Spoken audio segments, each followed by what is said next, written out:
Olá, senhoras e senhores, bem-vindos ao canal Cena Icônica. E hoje, senhores, para abrir este canal maravilhoso, a gente vai falar um pouquinho de Tenet, o novo filme de Christopher Nolan, que chegou aos cinemas essa semana no Brasil, apesar de já ter estreado nos Estados Unidos há algumas semanas atrás.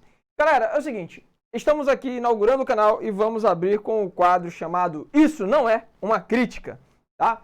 A ideia qual é? A gente comentar aqui livremente sobre o filme, de modo geral, sem necessariamente ser uma crítica a respeito, detalhada a respeito do filme, como um crítico de cinema deveria fazer. Nem me proponho a fazer isso, apenas quero comentar sobre os filmes que gosto e quero que vocês participem conosco. E claro, esperamos que vocês gostem, ó. Então, já se inscreve no canal, já curte e compartilha com os amigos, caso goste do canal e queira fazer isso. Beleza, senhoras e senhores? Então vamos a Tenet. Tenet tá aí um filme que era bastante esperado, inclusive por mim, e eu vou dizer algo pra vocês. Não é de primeira que eu gosto dos filmes do Nolan, tá? Sendo bem franco com vocês, a primeira vez que eu assisti o Cavaleiro das Trevas, eu amei, mas quando eu assisti o filme Interstellar, eu tive que assistir uma segunda vez pra gostar. Então assim, não é todos os filmes do Nolan, tá? Então eu não sou um matiete do Nolan, mas não é todos os filmes dele que eu curto de primeira, tá? Tem filmes deles que eu levo um tempo para digerir e aceitar o filme como tal, mas tem filmes que eu simplesmente assisto só uma vez e fica por isso mesmo. Um outro filme do Nolan que eu deixei para lá, apesar do filme ser razoavelmente muito bom, né? Quem sou eu para dizer que ele não é bom, mas foi o Dunkirk. Assisti a primeira vez, achei muito interessante, quero que outras pessoas assistam, mas eu não me vejo assistindo uma segunda vez. E é claro, amo o filme Inception. Até trouxe aqui a minha figura do Leonardo DiCaprio, da Smart Toys, para deixar aqui com a gente, nos acompanhar nessa empreitada falando do Nolan. Mas a ideia aqui é falar do Tenet.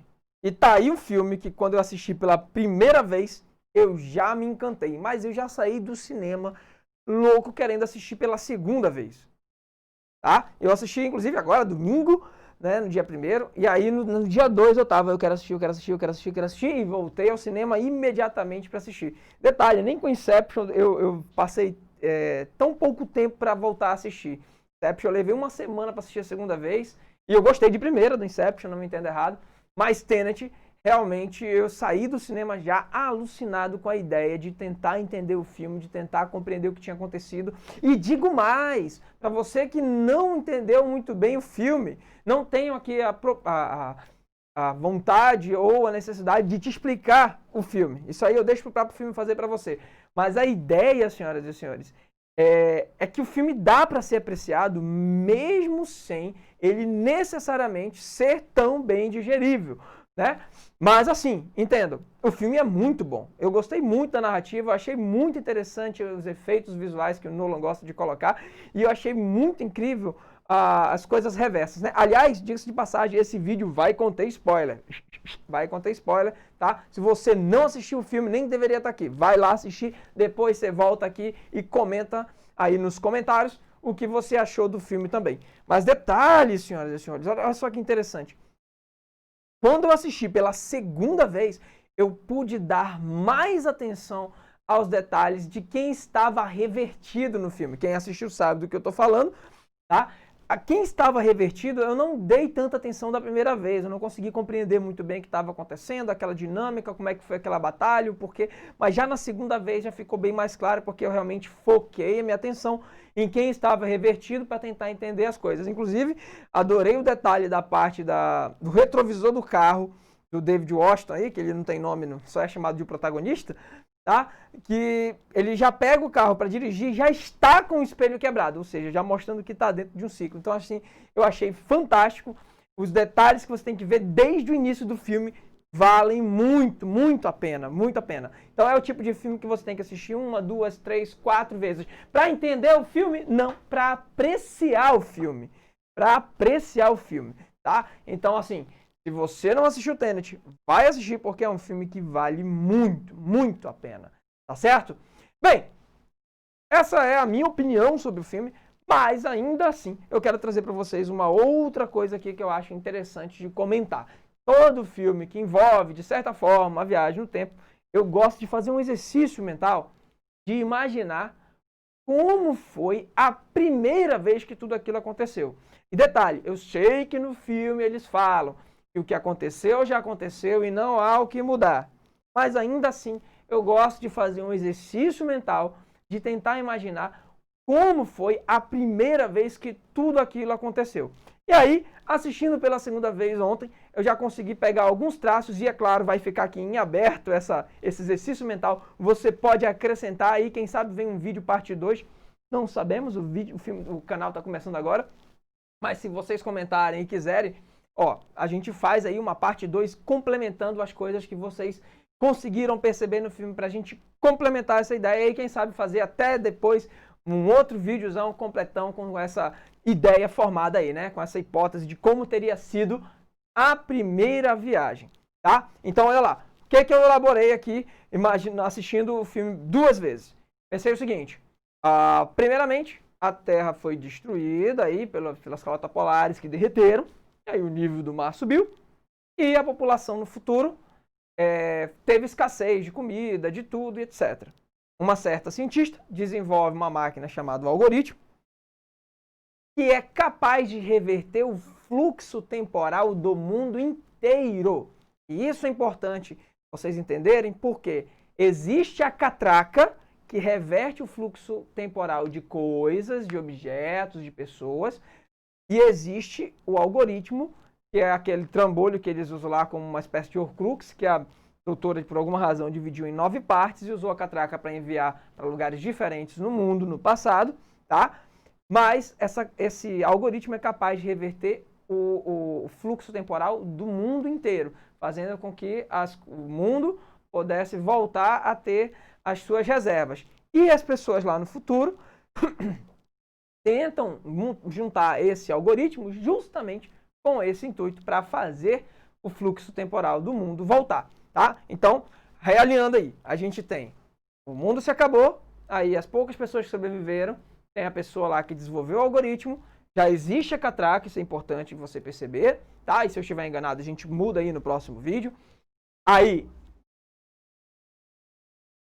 sei se vocês estão ouvindo, tá? Mas aí vem ela desenvolve o algoritmo e manda para o passado, dividindo em 9 pedaços aí, o algoritmo, com o intuito, né, de fazer com que não caia nas mãos erradas aquele dispositivo, né? Resultado, alguma pessoa lá no futuro, ou um grupo de pessoas lá no futuro, resolve enviar para o Saturn, tá? Uma cápsula contendo ouro e instruções para ele reunir essas 9 partes para então reverter o fluxo. E detalhe, caso você não tenha notado, ele junta as 9 partes e a intenção dele é enviar para o futuro, para que lá no futuro as pessoas consigam usar aquilo para reverter o fluxo temporal, tá? E na primeira vez em que isso acontece, ele tem sucesso, pelo menos aqui imaginando, ele tem sucesso e consegue fazer com que ele pega, junta as 9 partes, envia para o futuro, volta lá para o barco, chama de volta a Cat pro barco dele lá, o barco é até apelido, né? Pro navio dele lá, e aí lá ele pega e se mata depois de ter ali o último momento com ela, tá? Então até esse momento a Cat ainda está tentando manter o casamento, não entende nem porque ele se mata, nem nada, não existe o pulo de uma garota misteriosa, nada disso. Ele consegue o que quer e se mata, causando inclusive aquela explosão que a gente vê no final do filme, que era o início 2 semanas antes. Adoro esse filme, tá? Então, aí olha só que interessante. Nessa primeira versão, ele conseguiu a 9ª parte lá na ópera. Na ópera em que o filho do Denzel Washington lá, o David Washington, chega lá e tenta, de alguma maneira, pegar uma pessoa que estava ali e retirar de lá, mas na verdade era o Sato tentando pegar a 9ª parte. Mas ali, na primeira vez, nesse exercício mental, ele conseguiu. E o David Washington é capturado, tenta se matar, passa num teste bizarro da CIA, ele realmente sobrevive, mas ainda não é um Tenet. Ele é apenas um soldado que passou num teste em em uma missão em campo, né? Ele realmente colocou a vida dele abaixo da vida dos outros ou abaixo da missão para que tudo pudesse acontecer. Então é assim que ele sobrevive, com aquele teste.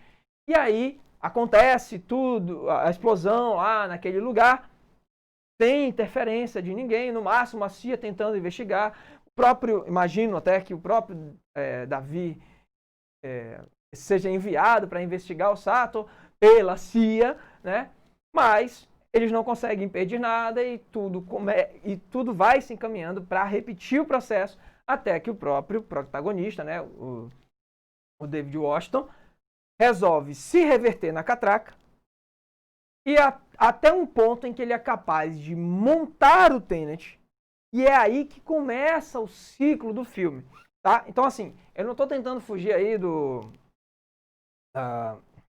teorema de Bootstrap, né, do paradoxo de Bootstrap, que já foi tão mencionado aí esse ano aí por conta da série Dark, né? É até difícil não fazer um paralelo com a série Dark, que conseguiu trabalhar muito bem esses conceitos de tempo. Mas é importante vocês entenderem que não existe uma instantaneidade, né? Ele está num ponto no futuro e volta para o outro. Não, ele tem que realmente percorrer todo aquele tempo de volta. O que faz ele conhecer o Neo, o que faz ele recrutá-lo, né? E isso tudo ainda é a primeira versão da história, até que ele consegue elaborar um plano para que, de fato, ele consiga impedir o Sator, usando inclusive ele mesmo, tá? Então é aí que o ciclo começa, até que aí o ciclo começa no ponto em que ele volta, né? Ele volta, cria o Tenet, e aí acontece todos os eventos do filme e consegue salvar o mundo ali com a morte, infelizmente, do Neo, tá? Mas assim, senhores, isso é um exercício mental. Não estou dizendo que isso é canon do filme, que é isso e acabou, ou uma hipótese que precisa ser levada a sério, né? Não, a intenção aqui é fazer um exercício mental de como teria sido a primeira versão. Até porque o filme deixa claro que o que aconteceu e não vai mudar. Então tudo já estava acontecendo daquele jeito. Dentro da premissa do filme, nada mudou. Mas enfim, é um exercício para a gente ficar pensando aí como teria sido se houvesse uma primeira vez, né? Lembrando que o filme não trata de universos paralelos, etc. Enfim, senhoras e senhores, isso é o que eu tinha para comentar com vocês sobre o filme Tenet. Espero que tenham gostado tanto do vídeo quanto do filme. Esse com certeza vai entrar no meu top 10 de filmes favoritos, tá? Se vocês tiverem mais interesse, podem comentar nos comentários aqui do YouTube que a gente vai responder vocês, tá? Ou você, seja quem for que esteja assistindo. Se for só você, tá valendo, tá bom? Mas não deixe de curtir, de compartilhar e de comentar a sua opinião e de acrescentar, quem sabe, sobre esse vídeo, o que você pensa. Valeu? Até a próxima, então. Conto com vocês. Tchau, tchau.